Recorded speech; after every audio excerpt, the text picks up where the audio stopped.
Hello, thanks so much for joining me today.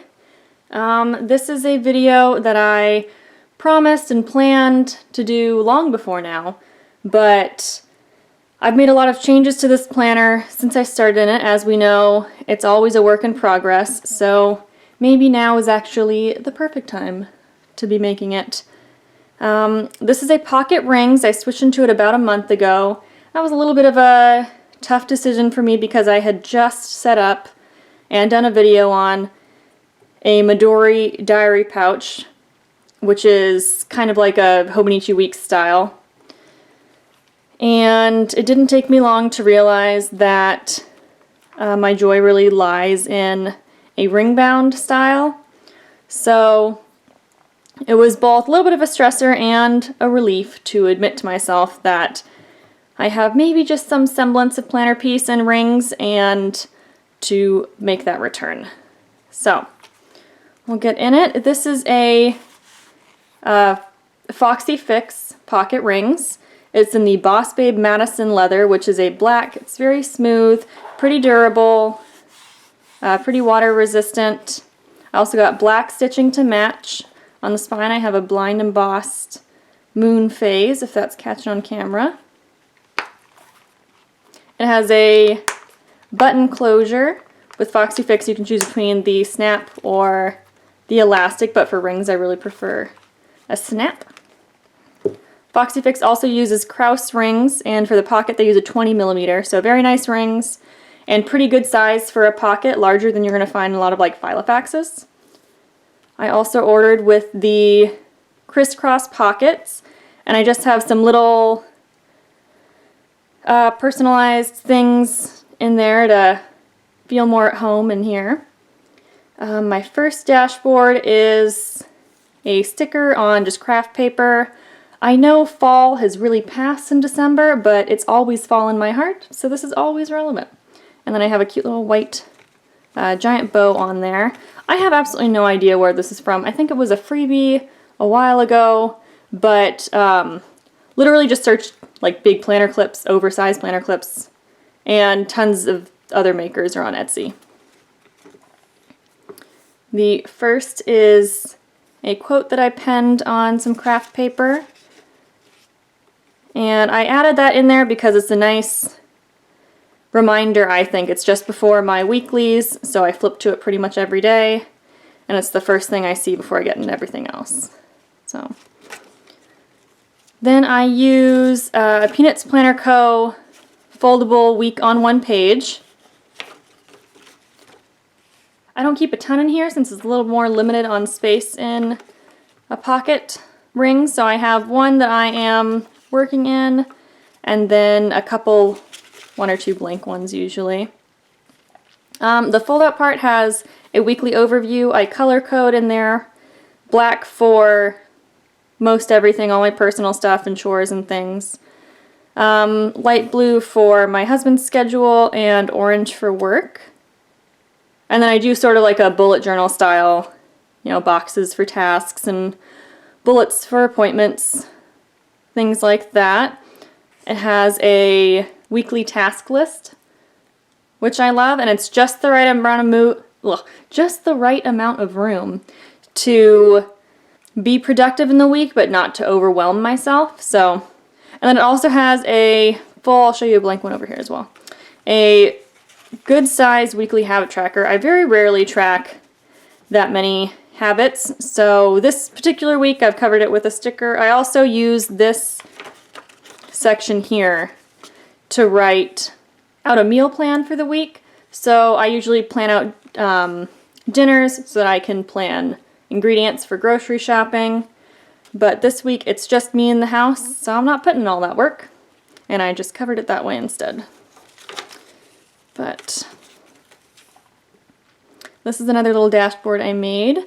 This bow tab, and I have a few on my other dashboards as well, is from the Planner Society Halloween kit, although they also sell just the plain bow tabs on the website, so it doesn't need to be part of the kit.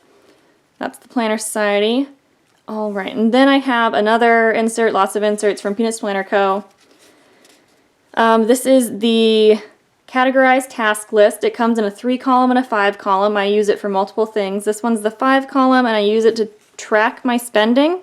So this is less so to capture all of my spending. So like I don't put groceries in here. This is really just to keep an eye on my spending habits. So I don't categorize things like by groceries and pets and entertainment and things like that. Instead, I mark in here my sort of purchasing process.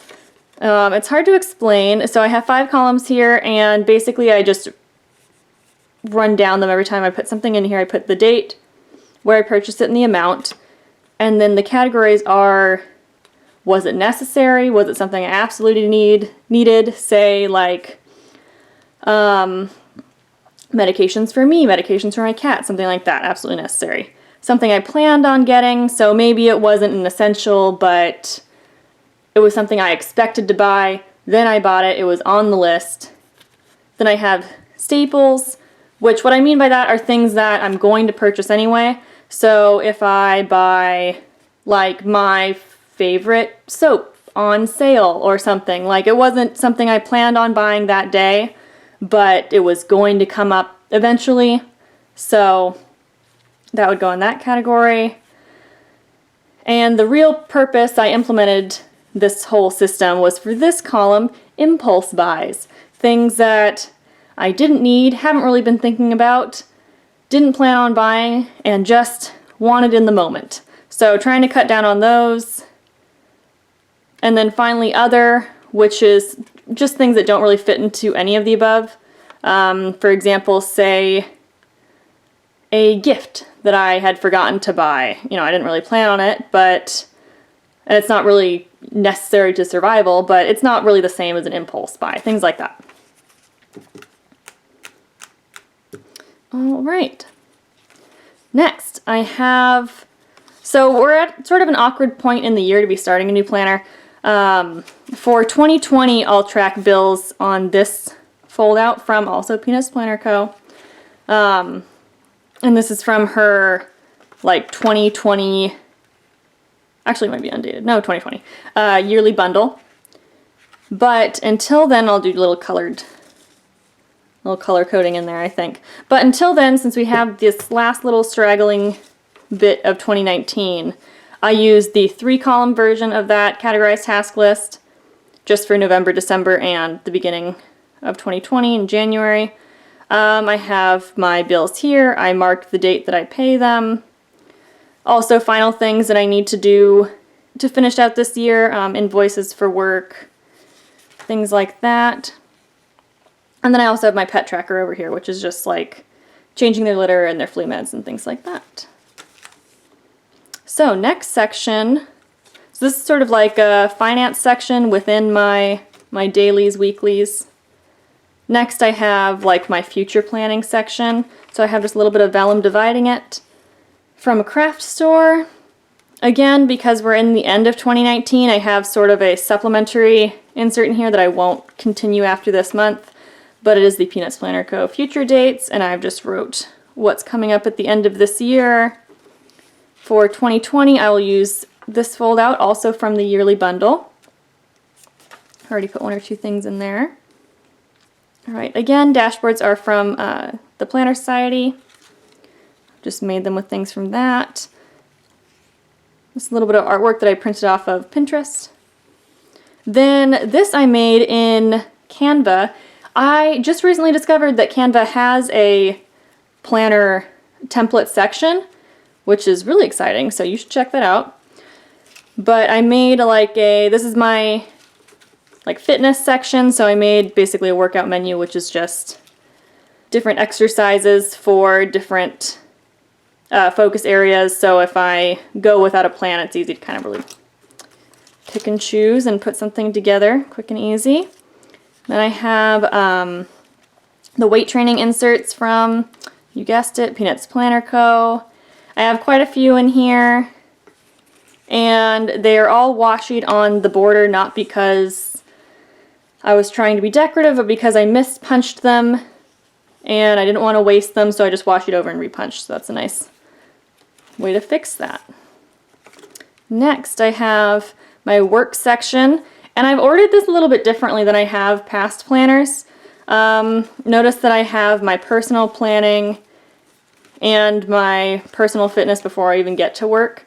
I'm trying to order my planner in the way that I should be like prioritizing my life. It's a little food for thought, I guess. And as you might notice, all of my pages I've also cut little slits in the side so I can just pop them in and out easily, especially in a planner this small. It's super hard to write on things when they're in there. It's much easier to pop them out. So that way I can take them in and out without opening and closing the rings. This is my work task management system. A lot of people use a very similar type of thing as their inbox from the Getting Things Done method.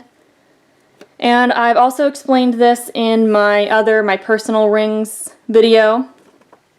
But basically how I do it is I capture all the things I have to do over here, and then I categorize them over here. So I have a spot for if there's a deadline, not everything has one. If it is a priority, if it's just something I need to do, someone I need to contact, something I'm waiting on. So for example, maybe I've worked on it and then I've sent it to someone else and I'm waiting on basically another action before I can work on it further, but it's not yet off my plate. And then upcoming is something that I know will be coming down the line, but it's not my responsibility just yet, but it's something, you know, that I want to keep an eye on, be able to factor in later. So I'll write down a task. If I have a deadline, I'll put that in. Everything under the priority task gets a deadline. I mean, that's the reason it's a priority is because it comes first. So I always give those a date, even if it's not something technically assigned as a date, just for me to better schedule. When I choose a category, I do an open circle. That means it's an open task. I fill it in when it's done. That system also makes it easier to move it between categories. So for example, if it's something I need to get done, it's an open circle there. But then maybe I move it into the waiting category because I did my part and now someone else needs to do theirs. So rather than just a check off. This is also a really nice system for keeping track of things when your work is not so linear. So I have a lot of little projects that are constantly being passed between people, and I might work a little on it, it goes away, it comes back. So that keeps me from just crossing them off a list and losing sight of them forever. Alright, next, this is a new insert from Peanuts Planner Co. It's called the Task Management insert. I like this for more specific goal or event planning. I recently used it. I use it for both work and personal.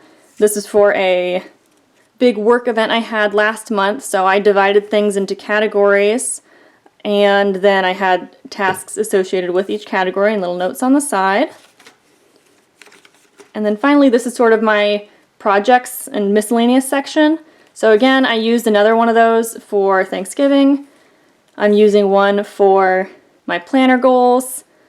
After this, I can cross off a bunch on this little section, so that's exciting.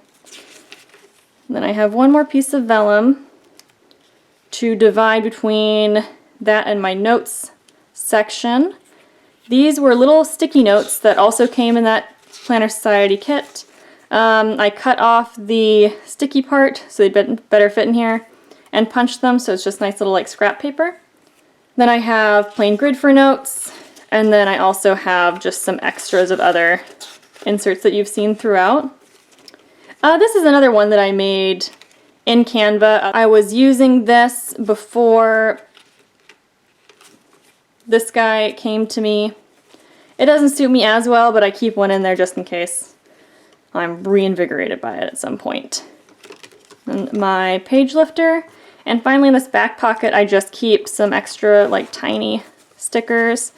I don't use a lot of stickers in here very often, but if I feel fancy I like to pop them into my weeks. And then I use a Uni Style Fit multi-pen. It is a 4-cartridge pen, which makes my color coding much more portable and conducive to on the go. Alright, so that is everything. I'll link as much as I can find in the description box. If you have any questions, suggestions, as always, please feel free to comment below. All right, thanks so much for watching. Bye!